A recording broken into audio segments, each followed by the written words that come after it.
لائیں کہیں کہ ہمارا رب اللہ ہے، پھر اس پر جم جائیں، ان پر فرشتوں کا نزول ہوتا ہے، نہ کوئی غم کرو نہ خوف، خوشیاں مناؤ جنت کی جس کا تم سے وعدہ کیا گیا تھا۔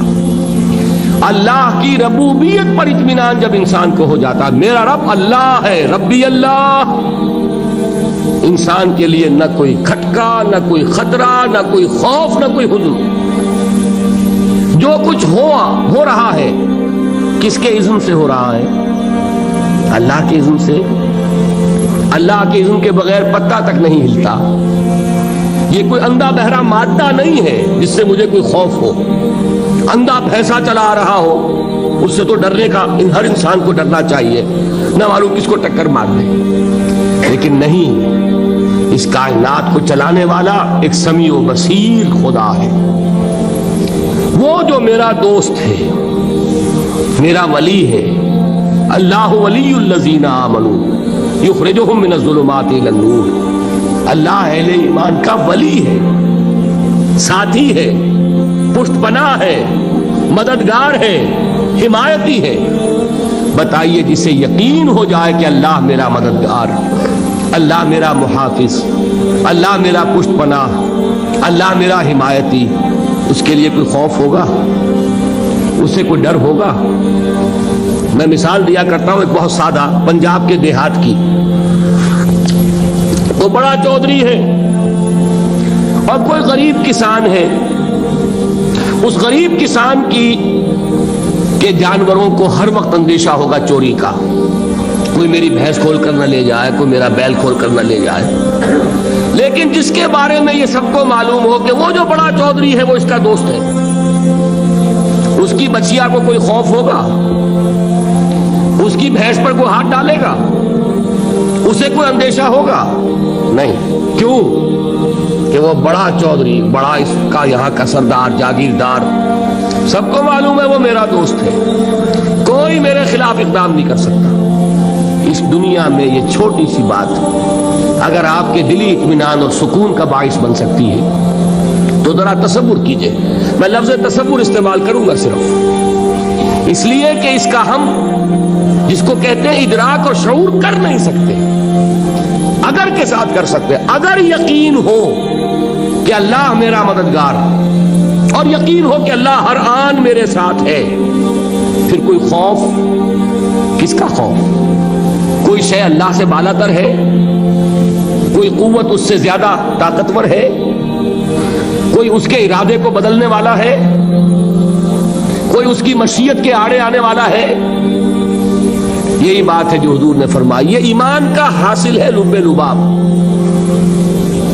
کہ دیکھو اچھی طرح اس بات کو ذہن نشین کر لو، اگر تمام انسان مل کر تمہیں کوئی نقصان پہنچانا چاہے نہیں پہنچا سکتے، مگر جو کچھ اللہ نے لکھ دیا ہو، اور تمام انسان مل کر تمہیں کوئی نفع پہنچانا چاہے نہیں پہنچا سکتے، مگر وہ شے جو اللہ نے طے کر دی۔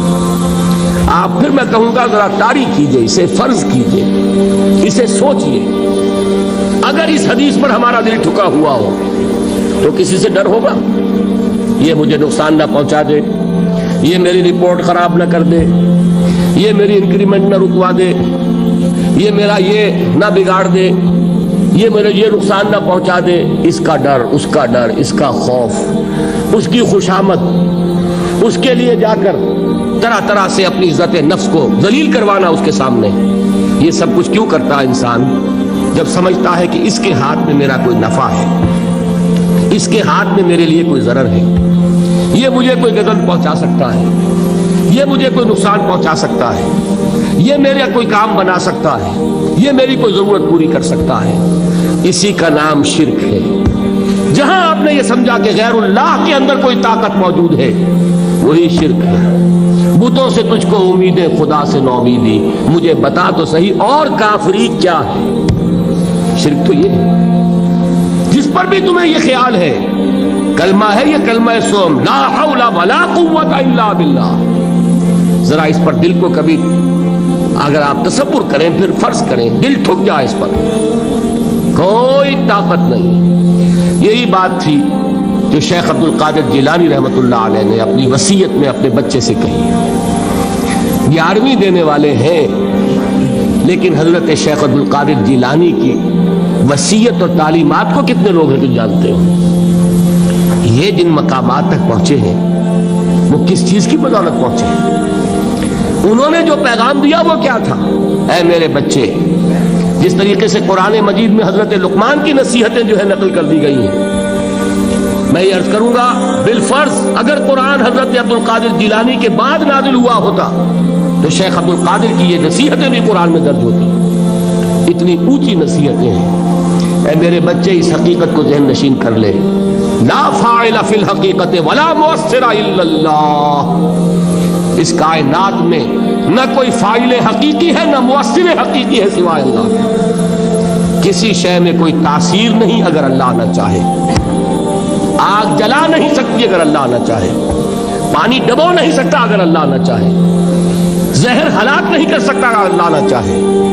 کوئی چیز فائدہ نہیں پہنچا سکتی اگر اللہ نہ چاہے. تو در در پہ کیوں سر جھکاتے ہو؟ در در پر کیوں جبیں سائی کرتے ہو؟ سب کے سامنے کیوں ہاتھ پھیلاتے ہو؟ ایک اللہ سے مانگو، ایک اللہ کے سامنے زمین پر اپنی جبین رکھو. لا فاعل فی الحقیقت ولا مؤثر الا اللہ. نظر آتا ہے ہمیں کہ پانی پیاس بجھا دیتا ہے. پیاس بجھانے کی صلاحیت پانی میں نہیں ہے، اللہ کے اذن سے. کھانا بھوک مٹا دیتا ہے، بھوک مٹانے کی صلاحیت کھانے میں نہیں ہے، اذن رب میں. دیکھیے یہی یقین تھا. حضرت موسیٰ علیہ السلام کا واقعہ یاد کیجئے. سامنے سمندر آ گیا ہے، قوم دیکھتی ہے پیچھے کہ گرد و غبار کا طوفان ہے. معلوم ہوا کہ فرعون اپنے لشکر سمیت آ گیا ہے. لشکر جب چلتا تھا تیز رفتاری کے ساتھ تو گرد و غبار کا جو طوفان اٹھتا تھا اس کا تصور کیجیے. اور لمحہ بلمحہ وہ قریب آ رہا ہے. پوری قوم نے کیا کہا؟ اے موسیٰ انا لمدرکون، اے موسیٰ ہم کو پکڑے گئے. قرآن مجید نے تو یہاں وہ باتیں نہیں لکھی ہے، لیکن تورات میں یہ درج ہے کہ بنی اسرائیل جھگڑنے لگے، دست و گریبان ہو گئے موسیٰ کے ساتھ.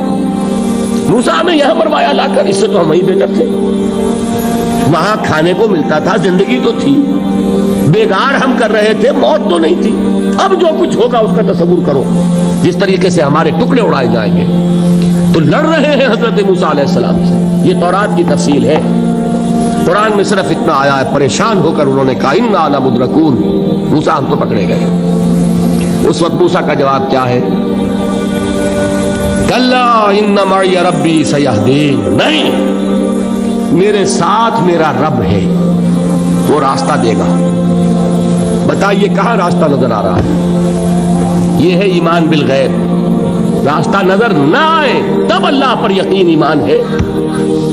جیب میں پیسے ہوں اور تب دل کو اطمینان ہے تو ایمان کس پر ہوا؟ پیسے پر، اللہ پر نہیں. جب وسائل و ذرائع نہ ہو اور پھر یقین ہو کہ اللہ مسبب الاسباب ہے، وہ اسباب کا پابند نہیں ہے، وہ اسباب کا محتاج نہیں ہے، اسباب اس کے محتاج ہیں. اگر یہ یقین ہے تو اللہ پر ایمان ہے.